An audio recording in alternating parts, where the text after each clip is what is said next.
Hey everybody, it's Mia with TMBH. It's February 14th and it is Wellness Wednesday. Happy Valentine's Day to everybody. This is not necessarily a super lovey-dovey Valentine's-y topic, but happy Valentine's Day nevertheless. Because what's more lovely than detox? Nothing. No. Detox is rough. And we're going to talk about that. We're going to talk about what is detox, what can you expect during detox. Now, my thing is, I want to be realistic with you guys. I don't want to make it seem like it's all like rainbows and butterflies and detox is so much fun. Like, oh my God, people are making you think it's so terrible and it's like the best time ever. Okay, so not exactly that. But it's also not necessarily like the pits of hell either, you know? So don't be too scared there, guys. So this is basically what's going on with detox, what detox even is. Detox is that time period of you getting off of the drugs and getting through the point of withdrawal. So what they're trying, so you basically, normally what happens with people who are suffering from addiction, you get to a point where you just use to curb withdrawal symptoms. So when you stop using, a lot of times you'll get like muscle aches, headaches, nausea, fatigue. You'll get what they call dope sick. It's a feeling like you feel physically sick when you're not using. And so people use to make sure that those symptoms go away. And so they literally just stay high all of the time. That's how addiction works, right?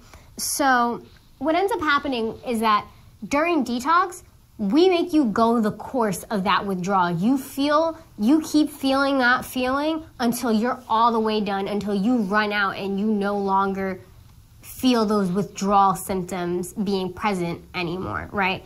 It's getting you through that entire thing. You're riding out the sickness, right? So let's say let's say it feels like having a really intense flu, instead of using your medicine, or in this case it wouldn't be medicine, but it's drugs, instead of using drugs to like curtail the symptoms, you're riding this thing out. And really the severity of it all depends on the particular person's addiction and how that whole addiction looked. So for example, somebody who's going to rehab for marijuana abuse isn't really going to go through physical withdrawal symptoms. They might not even really psychological symptoms. Some people will feel like certain effects from not doing something that they used to do frequently. Like you'll get some kinds of effects from that, but it's not what we consider withdrawal, right? Now, that person's time might be like, you might be in detox for like, say, 2 days, right? You might not even go to detox. However, that's going to be different from somebody who let's say, used cocaine every day or every other day, right, for a year.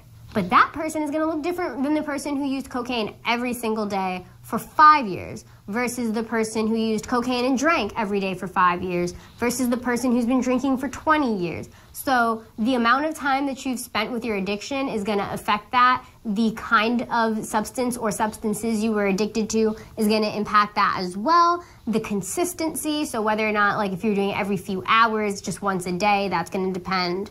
The most recent time you used and how much you used is also another thing. So if you have somebody who's using X amount of X substance versus somebody who's using a higher amount of that substance, again, that's going to impact some things.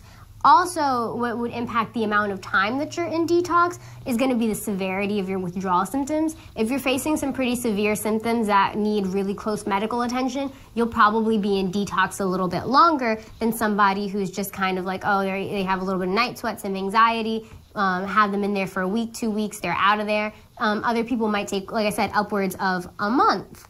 And then the other thing that can affect that is co-occurring disorders. So say you're somebody who suffers from a mental illness that might cause hallucinations or psychotic symptoms or anything of that nature. If you're experiencing psychotic symptoms, then you might be in detox, again, a little bit longer to help you just kind of get out of that, like, with that part of the mental illness that might cause hallucinations or psychotic symptoms or anything of that nature. That withdrawal phase.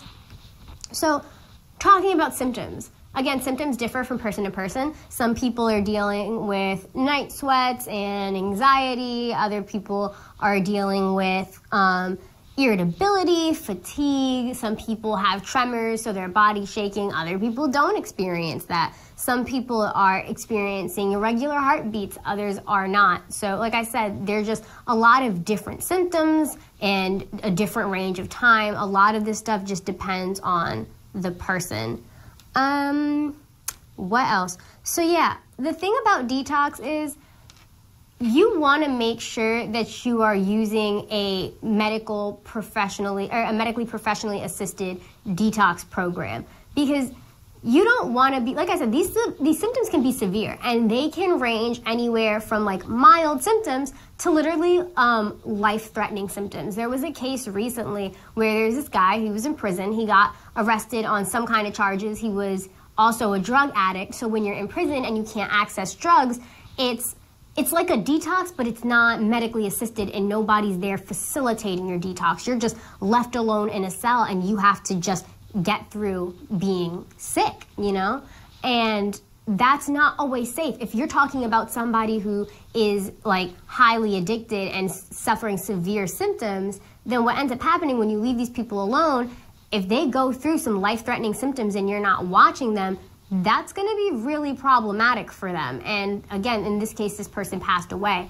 What our facility does, we're a medically assisted detox program. So we have somebody watching over you 24/7, making sure that this is as comfortable and as safe for you as it can possibly be. Because again, it can be a rough ride, but once you get through it when you get into that second half of treatment, there's just so much benefits for you and your family and the people who are involved in your life. So yeah, that's pretty much just it for how detox works. If you guys want to know more about it, let us know. Also, we have a daily morning video, and that kind of gets into this topic also just a little bit more for you guys. So you might want to check that out. I'll see you guys tomorrow, and tomorrow is Getting Through It Thursday. So yeah, I will see you then. Have a great day.